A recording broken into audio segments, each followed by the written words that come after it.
Hello guys, welcome back to the channel and welcome to the first top 5, not top 10 of the year 2025. Now today is my top 5 standalone slasher films. Now it's going about on a few sort of horror channels on YouTube at the moment. People putting down their top 5 slasher standalone films. Now standalone films means that they've not had sequels. Just checking there, and they haven't had remakes or anything like that to them. They were just standalone on their own, and sort of like never sort of like got the sort of remake or a sequel to it, and were brilliant on their own. So people have had their top 5, and this is my top 5 standalone horror slasher films, so I won't waste too much time and get on with it. Number 5 is one called Blood Rage, which is a Thanksgiving American sort of Thanksgiving kind of slasher film based on these two brothers. One's a good guy and one's a sort of bad guy. I'm not going to go into too much because I don't want to spoil any plot, but it's a fantastic, unique sort of slasher film. Sort of like the two brothers represent good and evil, and they've both got this sort of mother in the middle, and it's sort of based on like Thanksgiving time, where one brother sort of wrongly gets accused of something that the other brother's kind of doing. That's all I'm going to say about the film, but it's a really cool slasher film. It's got some great kills in it and some quite good gore, and it's just a really unique story. That's why I like it more than anything else, than any of the violence or the gore. It's the uniqueness of it, and it's sort of like, yeah, that's really cool. That is something different than the normal sort of slasher film of the time. So number 5 is Blood Rage.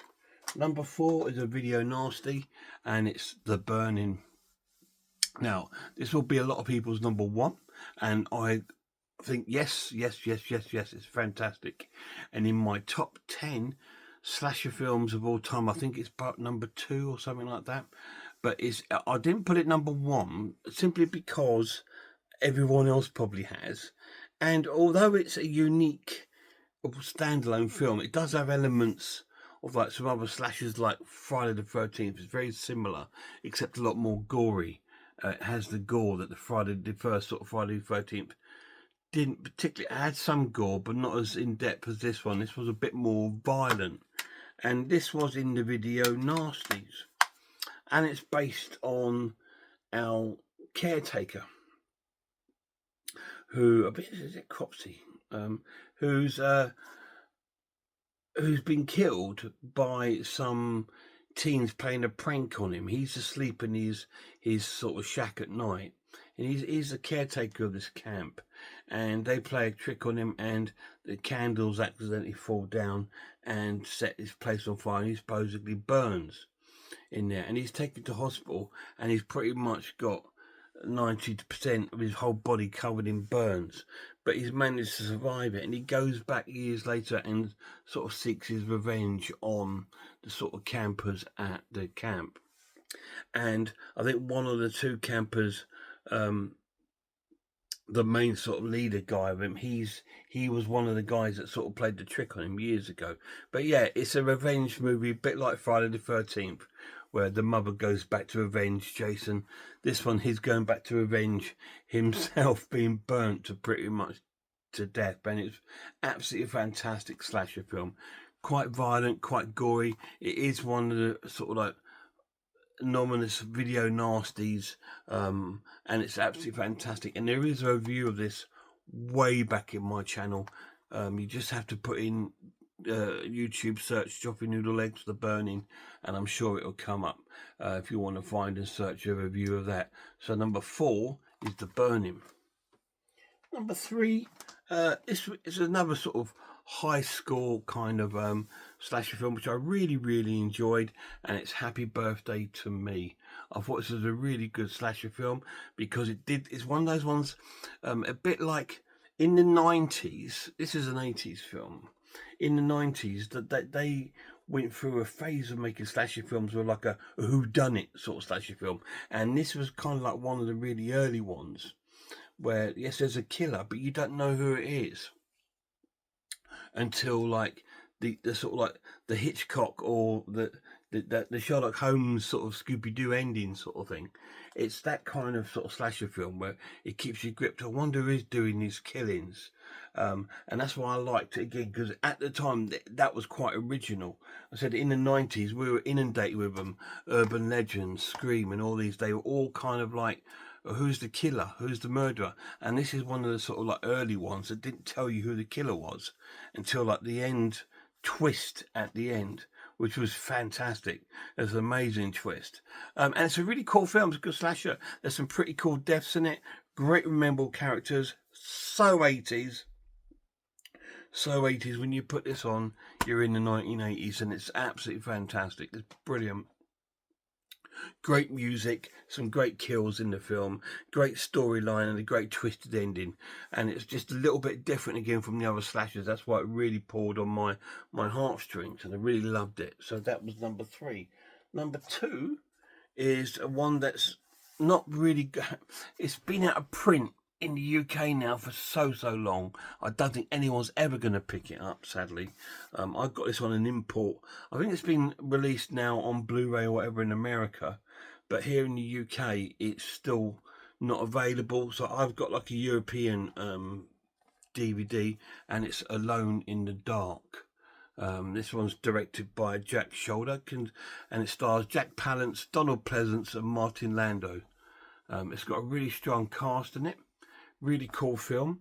It's about these group of sort of like insane patients at an insane asylum in America. And one night there's a big storm, or the electric sort of gone out, and they escape the asylum as a team, as a group, and they go out doing their different kills, because they're all in there for different sort of like crimes and kills that they did. Like one's like a child offender, one's like a guy that gets a nosebleed when he kills. You know what I mean? There's all these they've got their own sort of different ways of killing people, and they go out on the rampage overnight, and they start killing people in the town, because there's, like I said, it's been like a blackout in the town, and so they've gone out on the killing spree. And it's really cool slasher film, really good. No one's picked it up. 88 film, Arrow, Second Sight, 101 films, none of them have picked it up, and that's a crime against horror movies. It really is, because it's fantastic.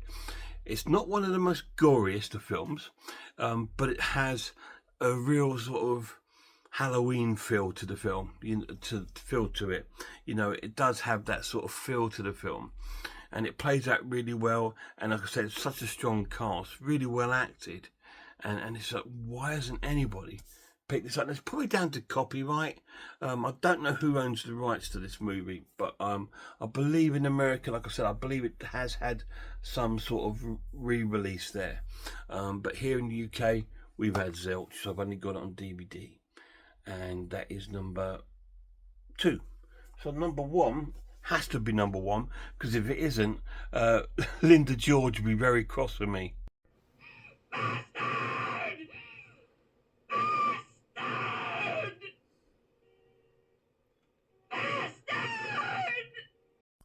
So yeah, number 1 has to be Pieces for me, because it's dear to my heart. It's one of my favourite slasher films of all time. It's a Spanish-Italian crossover sort of slasher, and it's fantastic. It's amazing.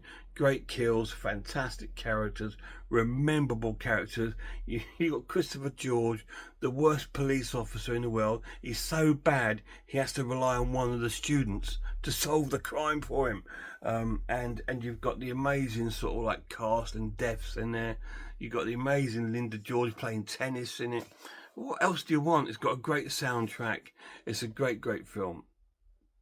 Absolutely fantastic, full of kills, full of deaths, and it's about this young lad who kills his mother at a young age, because she finds this, I think, like a naughty magazine in his drawer, and he kills her, and he's sort of like starts killing, when he's grown older, he starts killing off all his young kids in this college and building this puzzle up of like this sort of like naked woman sort of thing. Like it's a very, very cool film. It's just a great story. It's got a little bit of a giallo feel to it, just simply because a lot of the time the killer's kind of visible in the film, but like a giallo killer with a trilby on, dark, all black, you know, with black gloves and a trilby. All you see is like he's supposed to represent a sort of shadow, I suppose, and he's putting together the pieces of his puzzle of his life, I suppose. But it's fantastic, absolutely fantastic. What an amazing film.